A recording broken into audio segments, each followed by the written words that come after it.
A formula that will work wonders for you. Remember that other people may be totally wrong. But they don't think so. Don't condemn them. Any fool can do that. Try to understand them. Only wise, tolerant, exceptional people even try to do that. There is a reason why the other man thinks and acts as he does. Ferret out that reason, and you have the key to his actions, perhaps to his personality. Try honestly to put yourself in his place. If you say to yourself, "How would I feel? How would I react if I were in his shoes?" you will save yourself time and irritation, for by becoming interested in the cause, we are less likely to dislike the effect. And, in addition, you will sharply increase your skill in human relationships. Stop a minute, says Kenneth M. Good in his book How to Turn People into Gold. Stop a minute to contrast your keen interest in your own affairs with your mild concern about anything else. Realize then, that everybody else in the world feels exactly the same way. Then, along with Lincoln and Roosevelt, you will have grasped the only solid foundation for interpersonal relationships, namely, that success in dealing with people depends on a sympathetic grasp of the other person's viewpoint. Sam Douglas of Hempstead, New York, used to tell his wife that she spent too much time working on their lawn, pulling weeds, fertilizing, cutting the grass twice a week, when the lawn didn't look any better than it had when they moved into their home 4 years earlier. Naturally, she was distressed by his remarks, and each time he made such remarks the balance of the evening was ruined. After taking our course, Mr. Douglas realized how foolish he had been all those years. It never occurred to him that she enjoyed doing that work and she might really appreciate a compliment on her diligence. One evening after dinner, his wife said she wanted to pull some weeds and invited him to keep her company. He first declined, but then thought better of it and went out after her and began to help her pull weeds. She was visibly pleased, and together they spent an hour in hard work and pleasant conversation. After that he often helped her with the gardening and complimented her on how fine the lawn looked, what a fantastic job she was doing with a yard where the soil was like concrete. Result: a happier life for both because he had learned to look at things from her point of view, even if the subject was only weeds.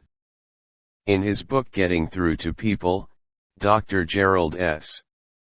Nierenberg commented, "Cooperativeness in conversation is achieved when you show that you consider the other person's ideas and feelings as important as your own.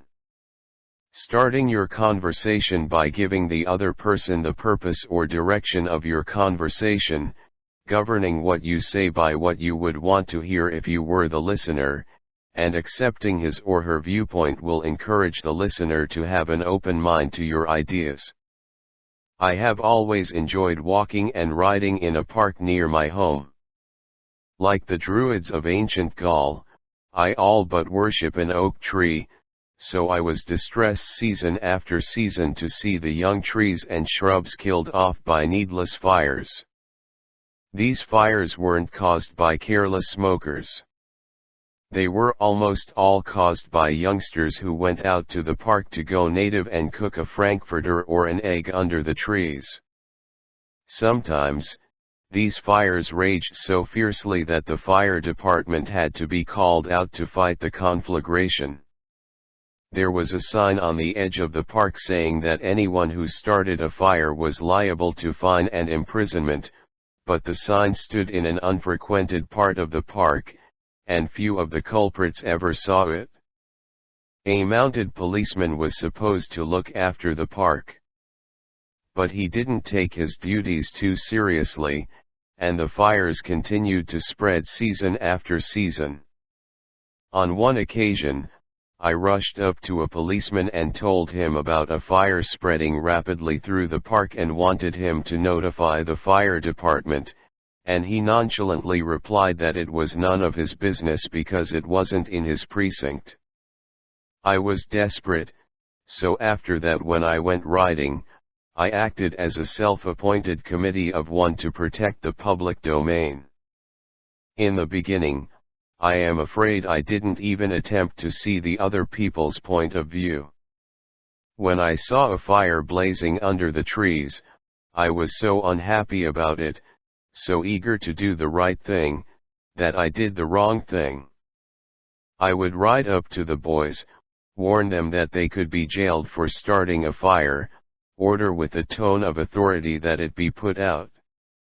And, if they refused, I would threaten to have them arrested. I was merely unloading my feelings without thinking of their point of view.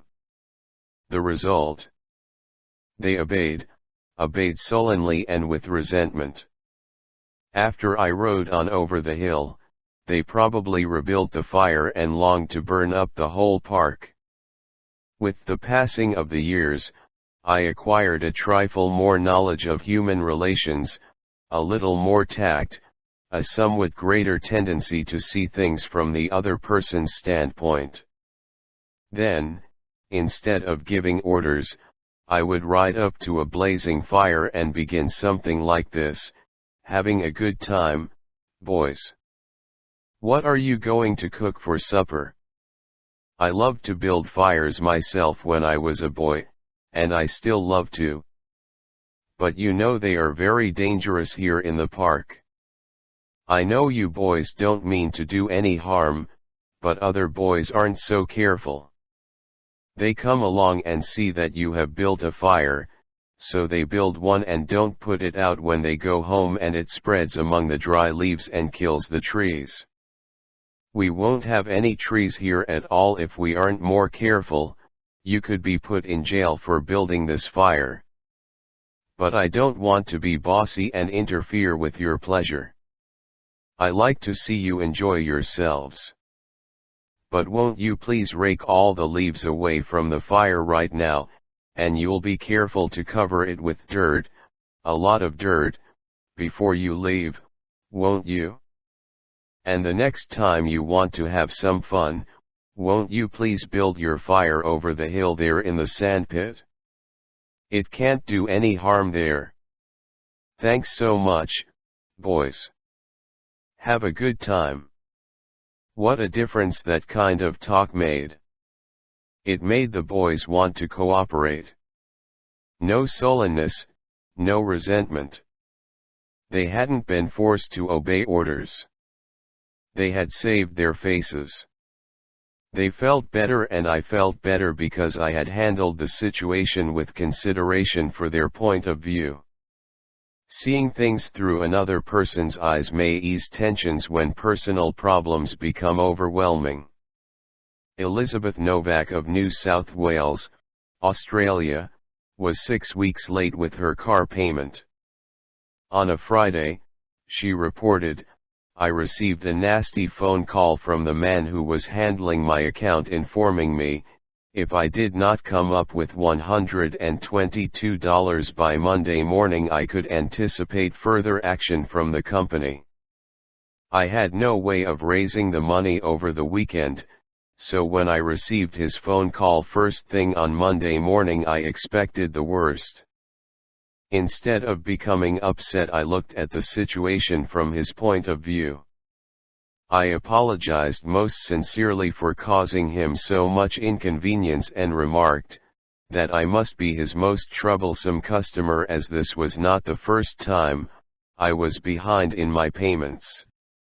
His tone of voice changed immediately, and he reassured me that I was far from being one of his really troublesome customers. He went on to tell me several examples of how rude his customers sometimes were, how they lied to him and often tried to avoid talking to him at all. I said nothing. I listened and let him pour out his troubles to me. Then, without any suggestion from me, he said it did not matter if I couldn't pay all the money immediately. It would be alright if I paid him $20 by the end of the month and made up the balance whenever it was convenient for me to do so. Tomorrow, before asking anyone to put out a fire or buy your product or contribute to your favorite charity, why not pause and close your eyes and try to think the whole thing through from another person's point of view? Ask yourself, why should he or she want to do it? True, this will take time, but it will avoid making enemies and will get better results, and with less friction and less shoe leather.